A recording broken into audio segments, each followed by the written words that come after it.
Namasté, mi nombre es Alfredo Lauría y soy el director médico del Centro Argentino de Medicina Ayurveda y Ciencias para la Salud, CEAMA. Quiero agradecer al señor embajador de India en Argentina, Dinesh Bhatia, y a todo su equipo de trabajo, en especial el área de cultura, por la invitación a participar en el Día Internacional del Yoga en este año 2022. Muchísimas gracias.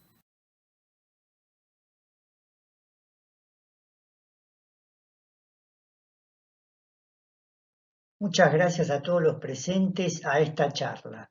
Quiero compartir algunos aportes de la ciencia moderna, como son las neurociencias, y cómo nos pueden ayudar a ampliar y comprender más profundamente lo que los antiguos sabios de la India transmitieron y enseñaron desde hace muchos años a través de las ciencias védicas. Hay evidencia científica que demuestra que el corazón, ante un estímulo que activa la manifestación de emociones, responde antes que el cerebro, y es este el órgano que envía un impulso para que el cerebro se active o registre esa emoción y luego pueda actuar. En este estudio se le mostraban a personas unas 45 imágenes que eran de tres tipos: agradables, algunas perturbadoras o desagradables y otras que eran neutras. Mientras se monitorizaban las aceleraciones y las desaceleraciones del corazón y los potenciales evocados que eran registrados del latido cardíaco a nivel de la piel. En realidad el estudio arrojó resultados impactantes. Las imágenes emocionalmente provocativas y las agradables eran registradas por el corazón antes que sean mostradas inclusive a los participantes, especialmente a los participantes que tenían lo que se llama la interocepción. La interocepción es la capacidad de percibir el funcionamiento de los órganos. Está relacionada con la propiocepción, que es el grado de percepción aumentada o un rango aumentado de percepción del funcionamiento de los órganos o del aspecto interno de nuestro cuerpo. Hay personas que tienen una mayor sensibilidad y una percepción ampliada, ya sea como un don natural o como producto de las prácticas de meditación, de yoga, de respiración, etc. Y pueden percibir más allá del latido del corazón, pueden percibir inclusive el campo electromagnético que genera el corazón. Entonces, estas imágenes eran registradas por el corazón, como decíamos, antes de que sean observadas por algunas personas, y también el corazón clasificaba o discriminaba qué tipo de imagen iba a aparecer, si era una imagen perturbadora o si era una imagen agradable. En realidad, en 6 segundos antes, el corazón registraba las imágenes que el cerebro. El corazón entonces recibía una información de manera intuitiva antes que el cerebro y luego enviaba el impulso electromagnético al cerebro.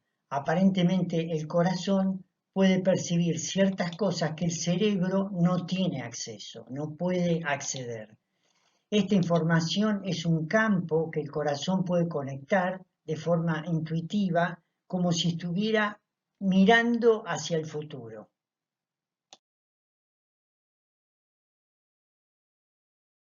En otra investigación, expertos ingleses de la Universidad de Cambridge estudiaron la relación que hay entre el funcionamiento del corazón y la toma de decisiones. Estas personas, como decíamos antes, que tienen desarrollada la interocepción, podían percibir rápidamente cuáles eran las decisiones más favorables con mayor frecuencia que las personas que no tenían este rango ampliado de percepción del campo del corazón. Cuando el cerebro o la mente quiere tomar decisiones, el corazón varía en su latido, pero más allá del latido hay un concepto también muy novedoso dentro de las neurociencias que estudia lo que se llama la variabilidad cardíaca, que la variabilidad cardíaca no tiene que ver con el latido cardíaco, sino con algo más sutil que es la capacidad de flexibilización que tiene el corazón. Hay equipos de tecnología muy moderna que pueden detectar o que pueden estudiar esta variabilidad cardíaca. Entonces, cuando vamos a tomar decisiones, el corazón percibe antes, si uno le pregunta al corazón, el corazón va a tomar mejores decisiones mucho más frecuentemente, más favorables desde un campo extrasensorial, se podría decir, o de un campo intuitivo mucho mayor. También está aquí la conexión con el cerebro, porque esa toma de decisiones que parte en realidad del corazón es la que activa ciertas partes del cerebro, como acá está señalado, la corteza prefrontal, la zona de la amígdala y la zona de la ínsula, pero en el caso de la toma de decisiones es muy importante el aspecto de o la región o el área prefrontal. Estos científicos aportan también cuando están diciendo que el corazón envía impulsos de una manera anticipada, se anticipa al cerebro, pero cuando llegan al cerebro estimulan ciertas estructuras o áreas muy específicas. Estas fundamentalmente son la amígdala y el lóbulo prefrontal, que aquí están señalados para que lo podamos identificar.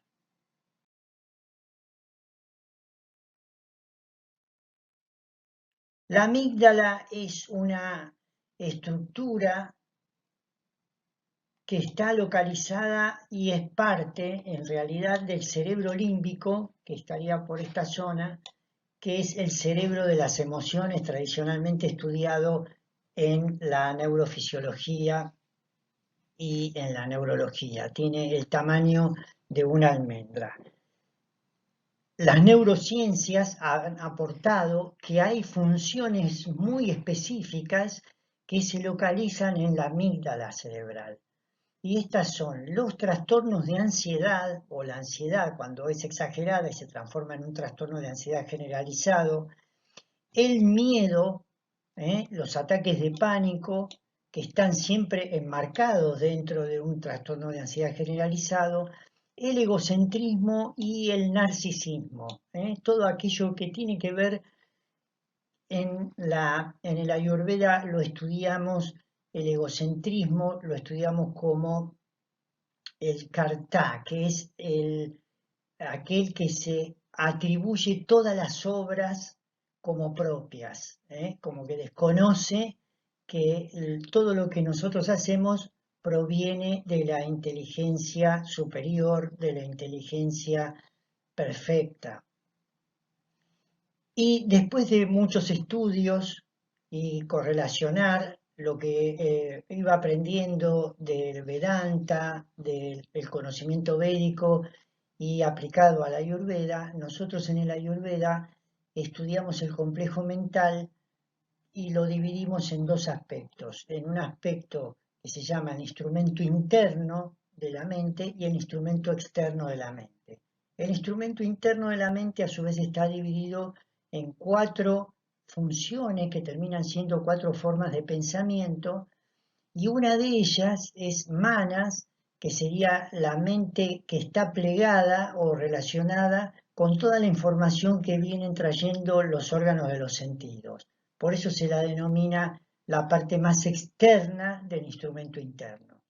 Ahora bien, los antiguos sabios de la Ayurveda decían que se localizan emociones muy específicas dentro de Manas, que está regida o gobernada por el elemento agua, tiene que ver con las emociones, por eso el corazón, con los impulsos y las emociones que percibe antes que el cerebro, envía al cerebro y envía a esta zona de la amígdala y de la corteza prefrontal, como vamos a ver también, esos impulsos. También se habla de que Manas, además de las emociones, su contenido es la dualidad. Ahí se localizan lo que se llama en sánscrito raga y dveyas. Raga tiene que ver con las atracciones, todo aquello que me provoque comodidad, que me provoque placer, yo lo quiero retener, lo quiero tener para siempre, lo quiero guardar. Esto genera luego un efecto de activar el deseo, de activar el placer y se activa el apego y el aferramiento. Y duellas es lo contrario, duellas es aquello que me provoca incomodidad, que no me gusta, que me trae sufrimiento, que me trae displacer y que me genera en primera instancia ira, cólera, frustración, sufrimiento y depresión.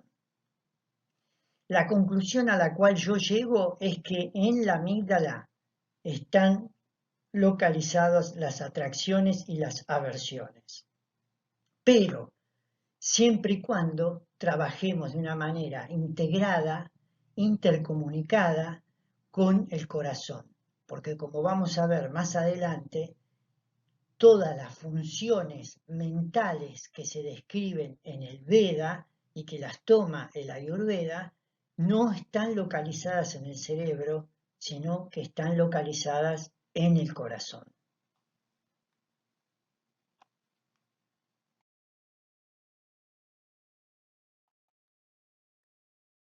Como les decía recién, aparecen ahora las funciones que tienen que ver con la corteza prefrontal. Tanto la amígdala como la corteza prefrontal son dos áreas del cerebro que son activadas rápidamente por el campo electromagnético y los impulsos que provienen del corazón. En la corteza prefrontal están localizadas las estrategias de planificación. Es el plan de vida que uno tiene. Uno se plantea una meta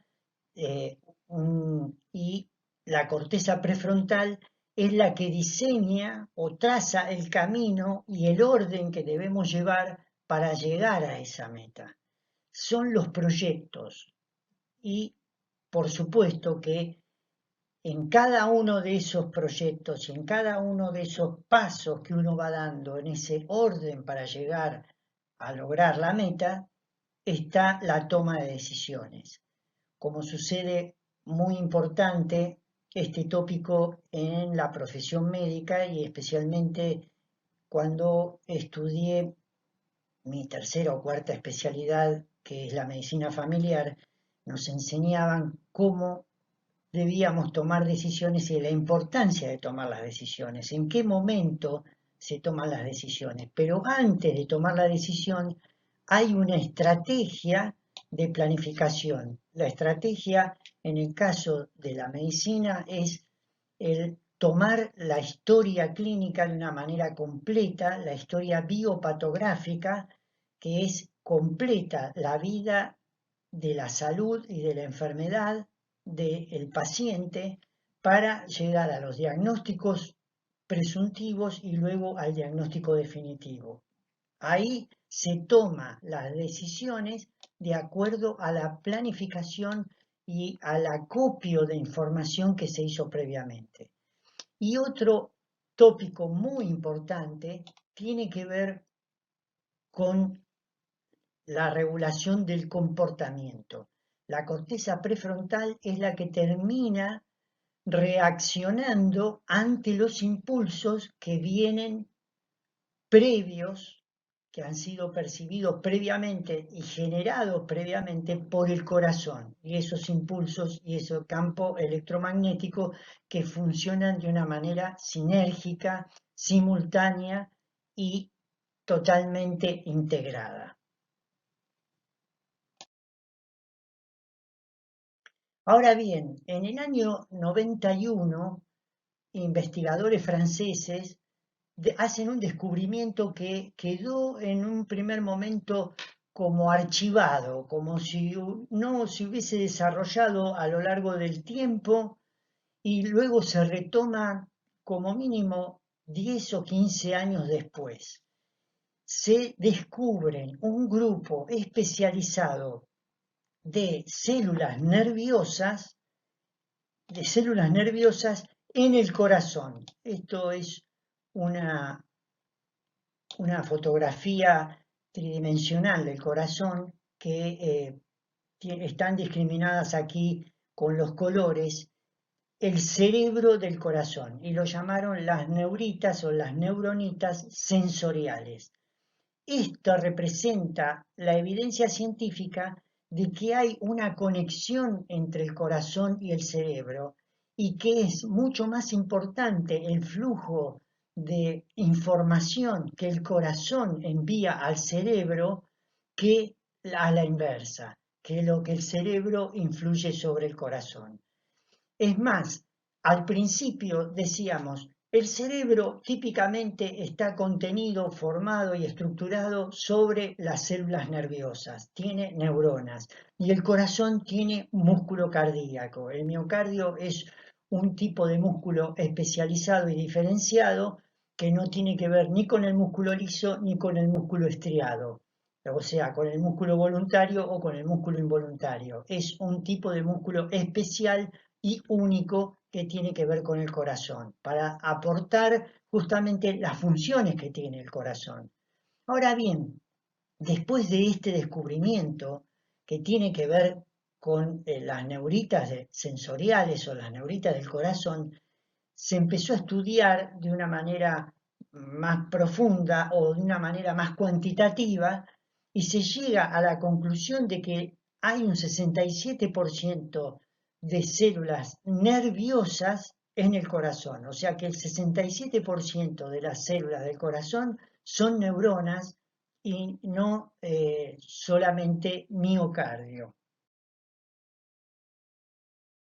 Para continuar, quiero definir la palabra chakra. Literalmente significa rueda o disco o círculo. Es aquello que se mueve de una manera circular.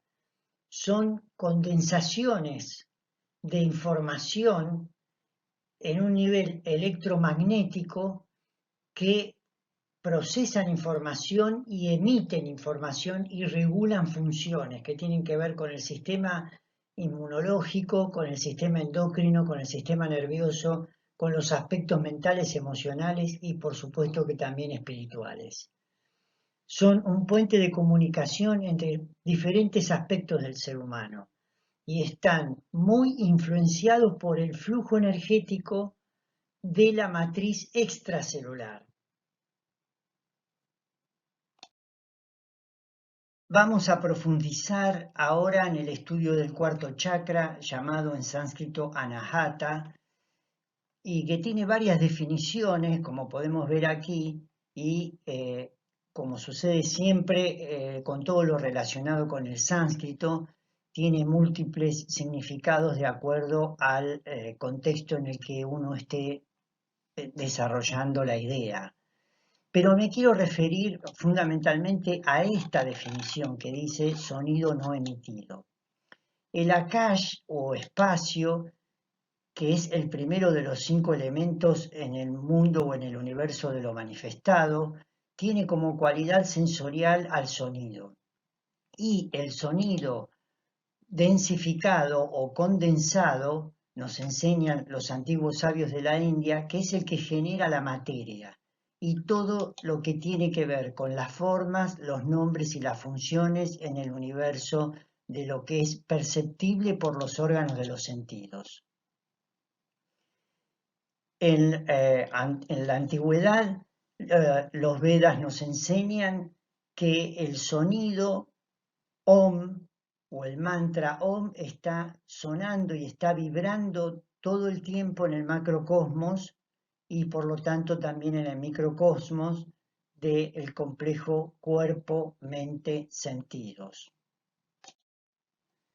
Pero aquí se está refiriendo la definición a un aspecto especial del sonido. Es un nivel de realidad diferente del nivel de realidad en el cual el sonido es percibido por el oído. Acá se está hablando del silencio del sonido, de un instante o de unos microsegundos que el sonido está por ser emitido, o es el silencio del mantra que tiene asociado el chakra, porque cada uno de los 7 chakras tiene un mantra que es asociado. Esa vibración, ese sonido es el que nos permite conocer las funciones que están codificadas dentro del chakra. Entonces, este sonido no emitido es el silencio previo a que sea percibido por el oído. Esta es la dinámica y la magia que tiene la creación, que tiene la conciencia pura, que tiene Brahman, cuando se va a manifestar con sus cualidades y se hace perceptible por los sentidos.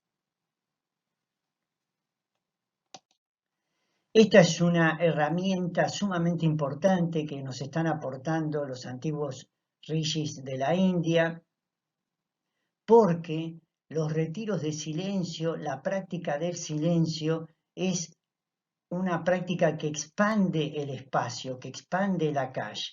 Y cuando estamos hablando de Akash es sinónimo de sonido. Quiere decir que todo lo que es vibración y sonido que regula inclusive cada uno de nuestros sistemas dentro de la biología y dentro de la mente están siendo armonizados, están siendo coordinados, están siendo conocidos y permeados por la conciencia a través de estas prácticas.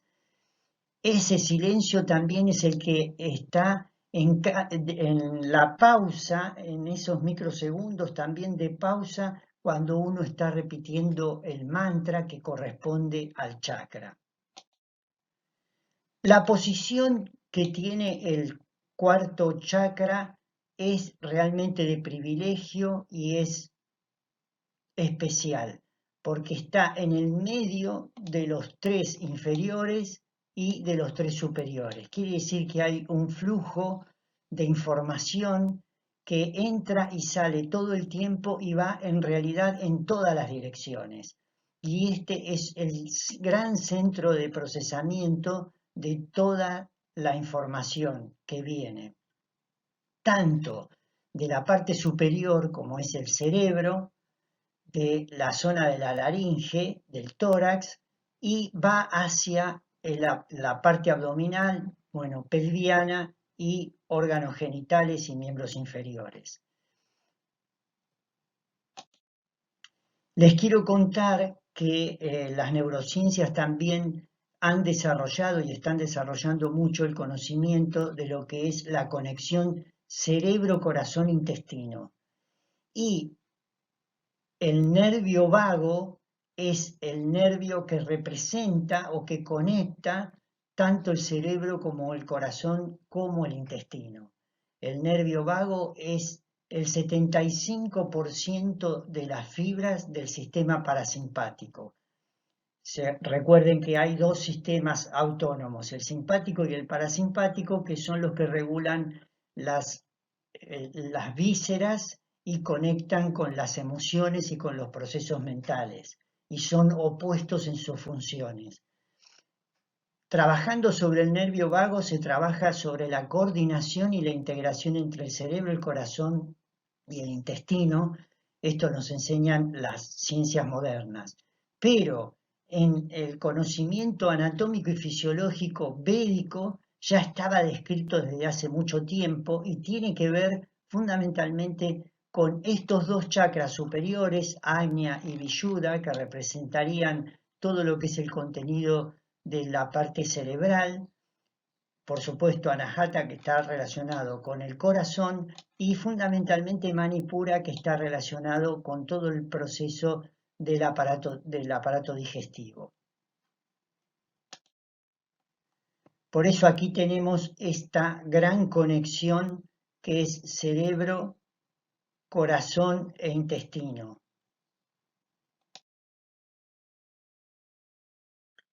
¿Cuál es el elemento que representa el cuarto chakra? Justamente es el aire o Vayu, que Vayu se ve como viento, es el principio del movimiento, es esta energía cinética, es aquello que mueve todas las cosas y tiene como cualidad sensorial al tacto y el órgano que percibe es el órgano de la piel.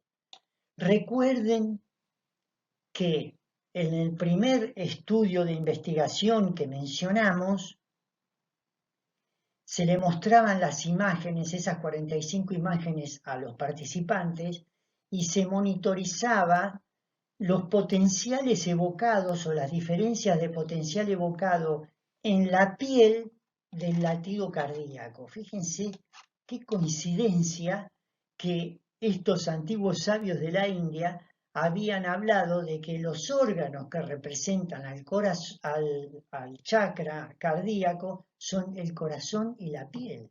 Hay una conexión directa con el corazón y la piel, y eso está enlazado o está relacionado y fundamentado por el elemento aire.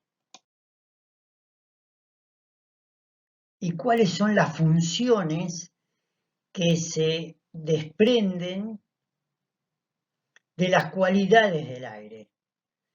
Tiene que ver con la comunicación, con el transporte, con la eliminación, la interconexión, la integración y las cualidades del espacio y del aire se correlacionan de una manera directa con las cualidades del sistema nervioso.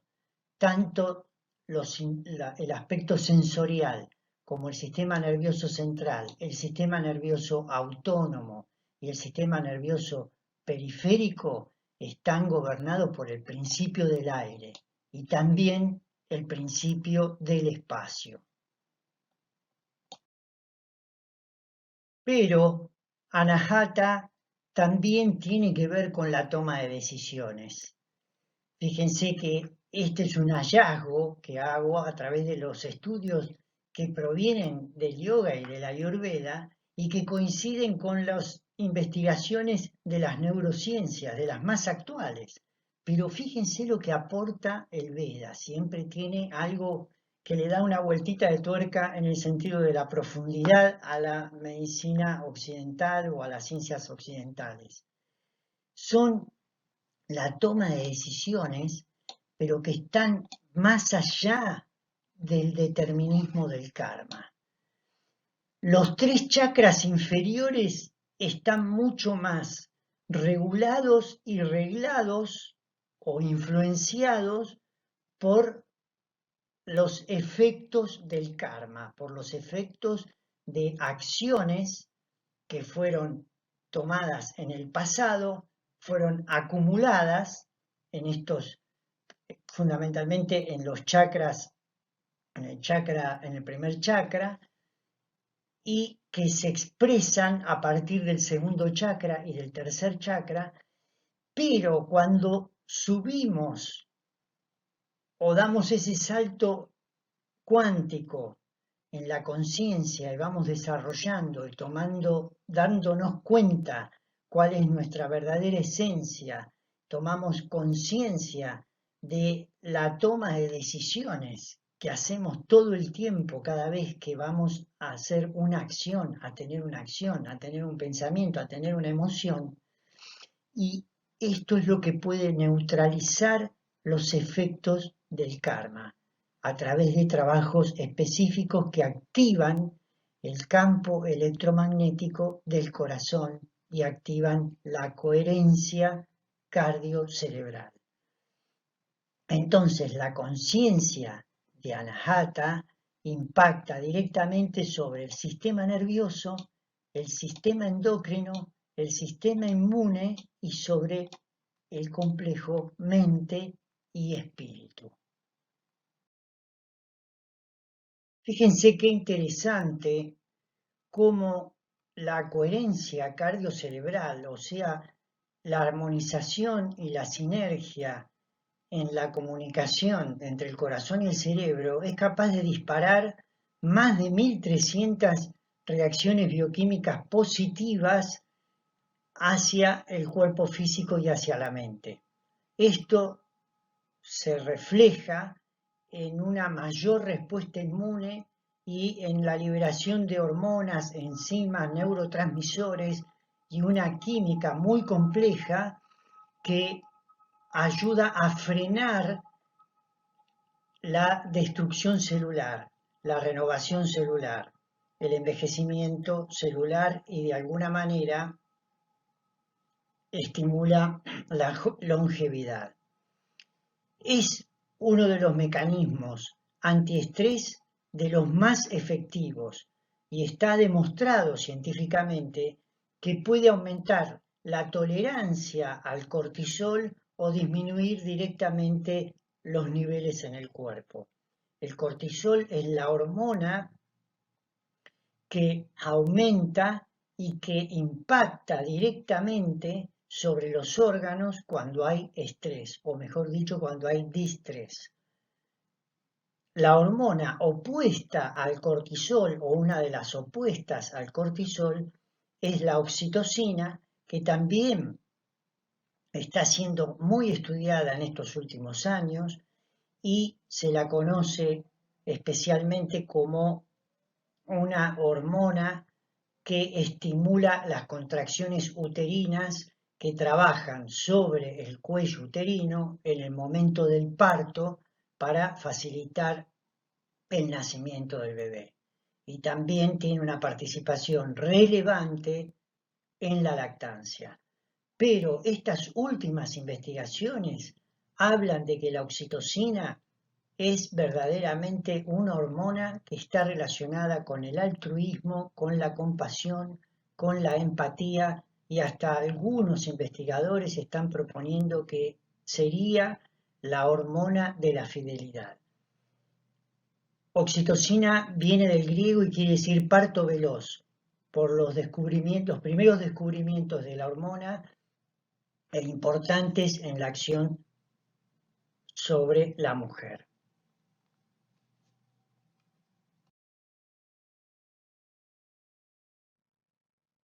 Uno de los investigadores o científicos de la fundación o el Instituto HeartMath que habíamos mencionado antes es Rollin McCready. Fíjense que dice que el corazón es un órgano sensorial y funciona como un centro sofisticado donde se decodifica y se procesa la información, que de alguna manera está encriptada. El corazón tiene un lenguaje especial que es diferente al lenguaje o al vocabulario que emplea el hemisferio izquierdo del cerebro, que tiene que ver con el razonamiento y con el aprendizaje justamente del lenguaje. Aquí el lenguaje es diferente, por eso hay que hablarle en el lenguaje adecuado para que el corazón armonice y entre en coherencia con el cerebro y se produzca la ampliación de la percepción, entre otras cosas. Puede aprender, puede recordar y puede tomar decisiones de una manera independiente. Antes habíamos visto cómo la sinergia entre el corazón y el cerebro tenía que ver con la toma de decisiones en la corteza prefrontal. Pero las investigaciones están arrojando resultados que dicen que el corazón por sí solo puede tomar decisiones.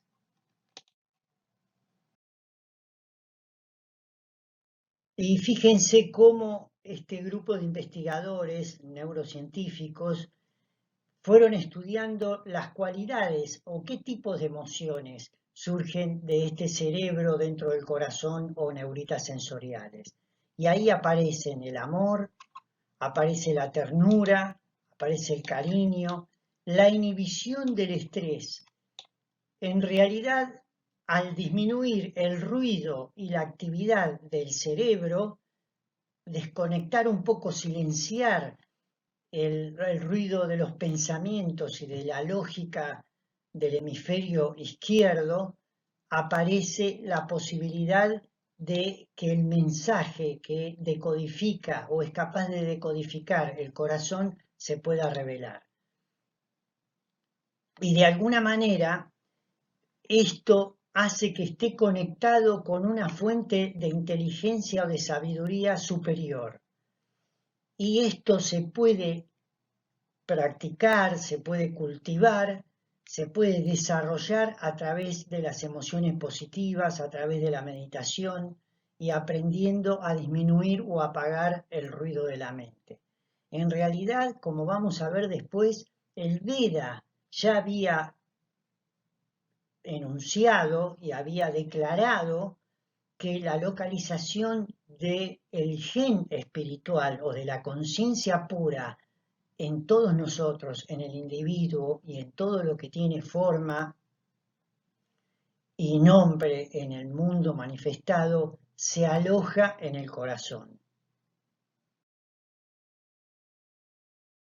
Volviendo a desarrollar o a profundizar un poco más las acciones del cuarto chakra que está relacionado con el corazón. Fíjense que ahí figura la conciencia del amor, la empatía, el desinterés, el desapego, el amor incondicional, la bondad, la caridad hacia otros, la generosidad, la devoción y por supuesto que la comunicación.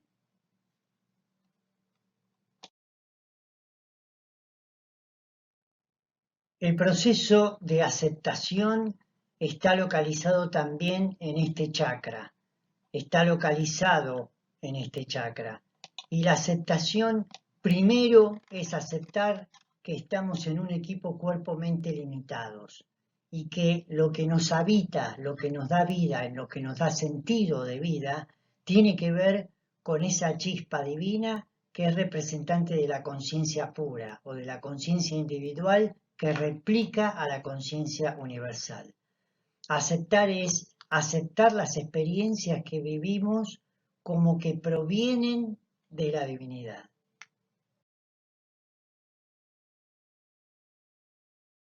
Quiero que focalicemos nuestra atención ahora en la terminología y las definiciones que vienen del Veda y que se aplican a la Ayurveda y también al yoga desde el sánscrito.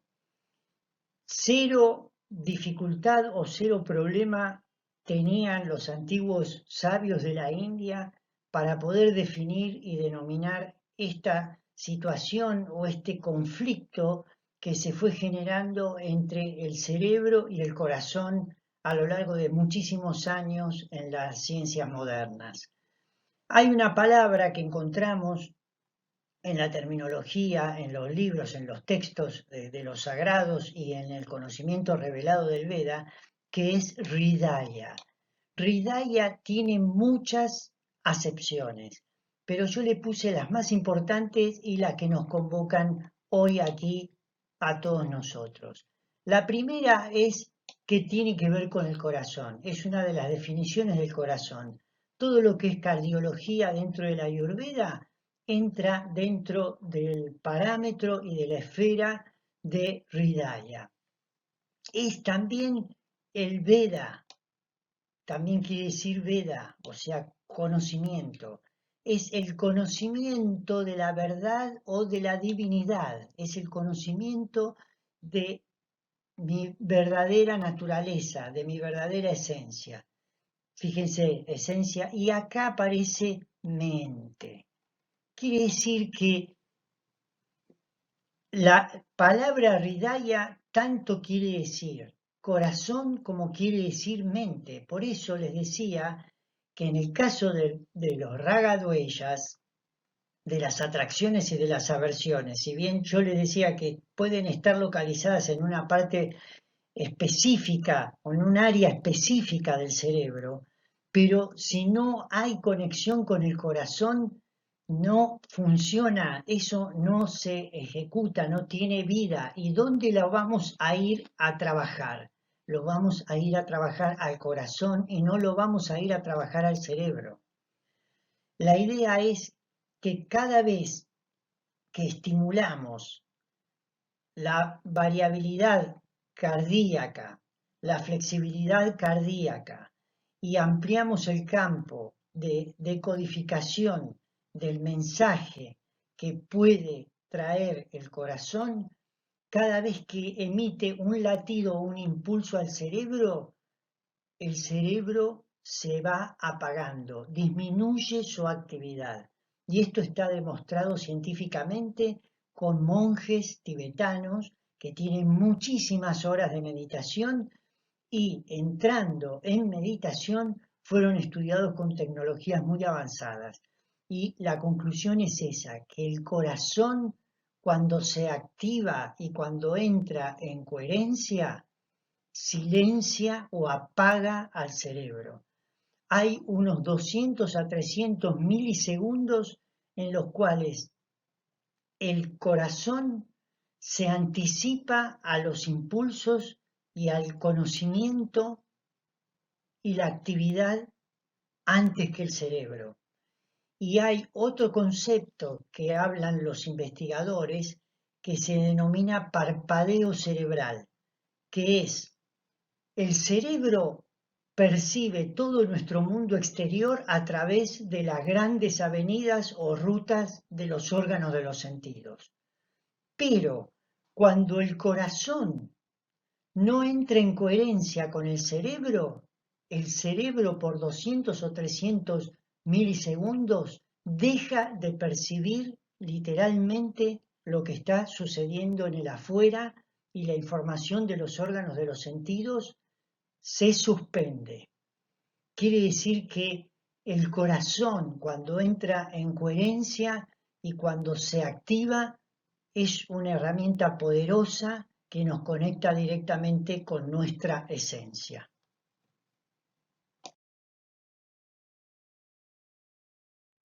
El concepto de variabilidad cardíaca es una cualidad especial que tiene el músculo cardíaco. No se relaciona con la frecuencia cardíaca ni con el ritmo cardíaco. Es flexibilidad que hoy en día se puede medir con tecnología avanzada. ¿Qué puede aumentar la variabilidad cardíaca? ¿Cómo influye sobre nuestra vida?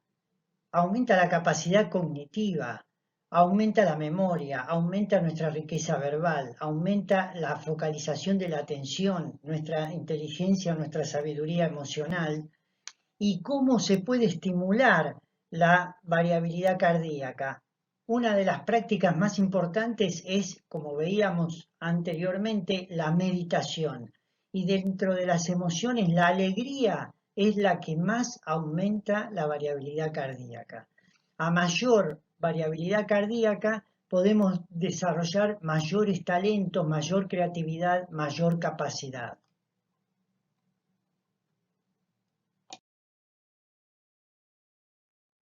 ¿Y cuáles son las prácticas que recomiendan los neurocientíficos para estimular esta conexión o esta coherencia cardiocirculatoria? Propiciar los momentos de silencio, o sea, los retiros de silencio, muy importante, por lo que veíamos del significado de Anahata.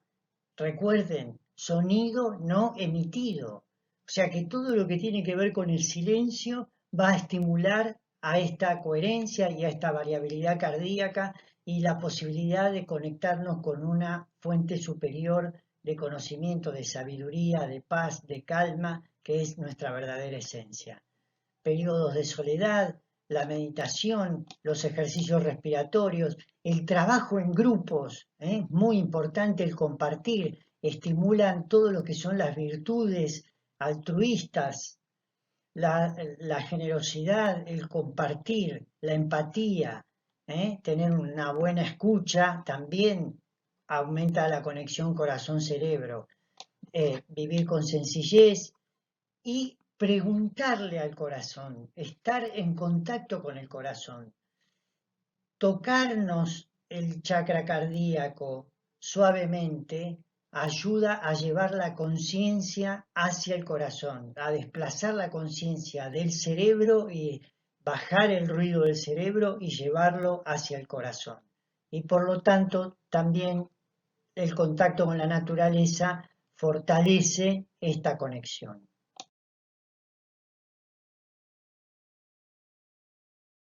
Quiero que analicemos otra palabra que viene del sánscrito, que es chitam. Chitam es la capa más profunda del instrumento interno del complejo mental, como lo enfoca el Veda y como lo toma la Ayurveda. Pero fíjense en las definiciones, en los diccionarios sánscritos, cómo se define esta palabra chitam. Quiere decir mente, quiere decir intención, quiere decir también inteligencia, pero quiere decir memoria. Y eso es lo que empleamos fundamentalmente cuando enseñamos el complejo mental en Ayurveda. Pero también quiere decir corazón. O sea que volvemos a encontrar un término que vuelve a sintetizar, a reunir, a integrar el corazón con la mente y dentro de esto una parte especial o específica que tiene que ver con las memorias.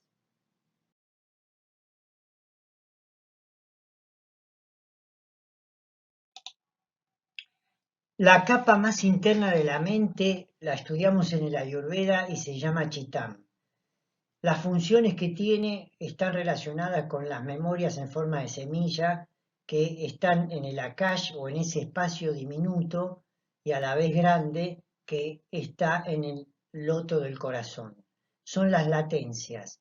Generalmente este aspecto de la mente profunda es inconsciente y aquí entra el concepto de los arquetipos del inconsciente colectivo tan bien desarrollados y enseñados por el psicólogo suizo Carl Jung.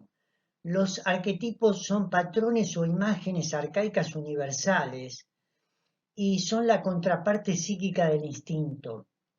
En realidad son heredados y se actualizan cuando entran como imágenes en la conciencia o se manifiestan en el comportamiento, en la interacción con el mundo exterior.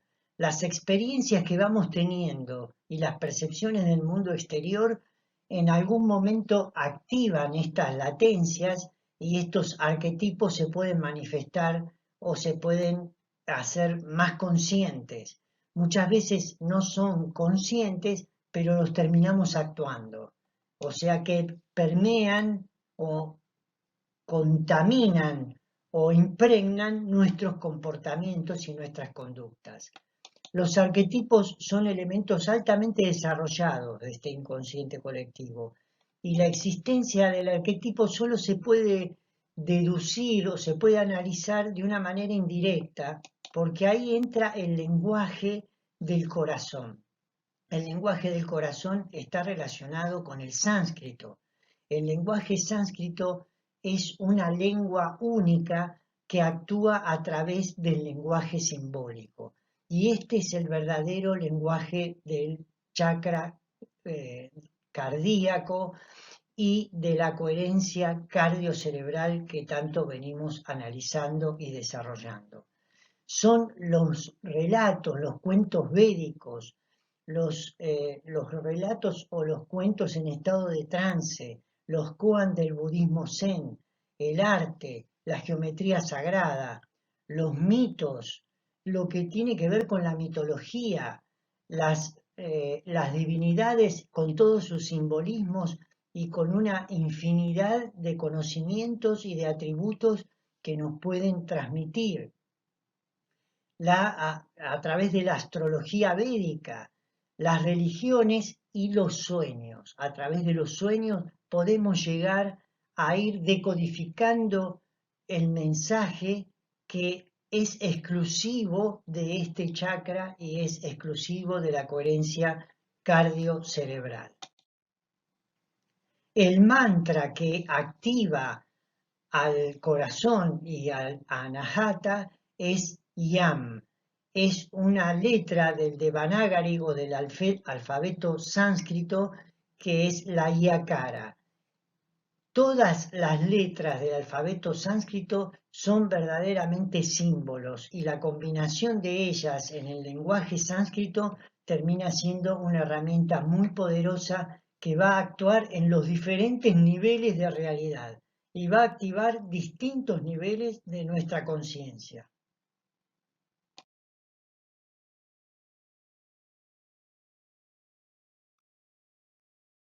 Si analizamos a Chitán desde el punto de vista de una forma de pensamiento, ¿qué nos podría decir? Nos diría, yo puedo recordar. Mi tendencia mental está permeada por todos los recuerdos, aunque no sea consciente de ellos.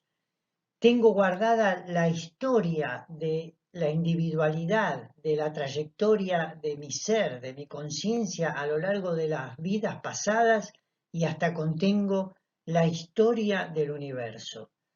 Aquí les quería mostrar cómo en el centro del loto, del chakra del corazón, está el mantra que lo rige, que lo activa, que se pronuncia Yam, que viene de la letra del alfabeto sánscrito.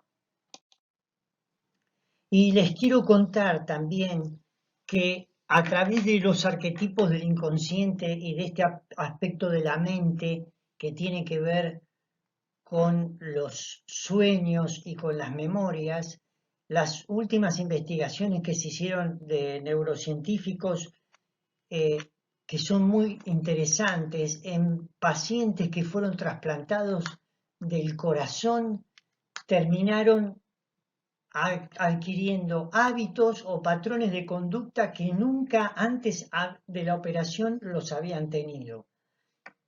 Y la mayor parte de ellos eran revelados en los sueños. Esto refuerza la idea de los antiguos sabios de la India y de lo que había desarrollado la teoría de Jung de los arquetipos del inconsciente. El lenguaje del corazón es simbólico y tiene mucho que ver con las funciones que se dan en los sueños, porque la mente o una parte de la mente no se encuentra activa, entonces se puede revelar Chitán en esos momentos. El corazón en la cultura védica tiene un lugar de privilegio, se lo llama la ciudad de Brahman. En este contexto, Brahman o Atman es la conciencia pura, la conciencia permanente, ilimitada, nunca nacida, por lo tanto nunca va a morir, y que no está sujeta a ninguna modificación, ningún cambio y no se puede mejorar. Es nuestro verdadero ser, es nuestra naturaleza esencial. Casi nada la importancia que tiene el estudio de este chakra y todo lo que venimos desarrollando.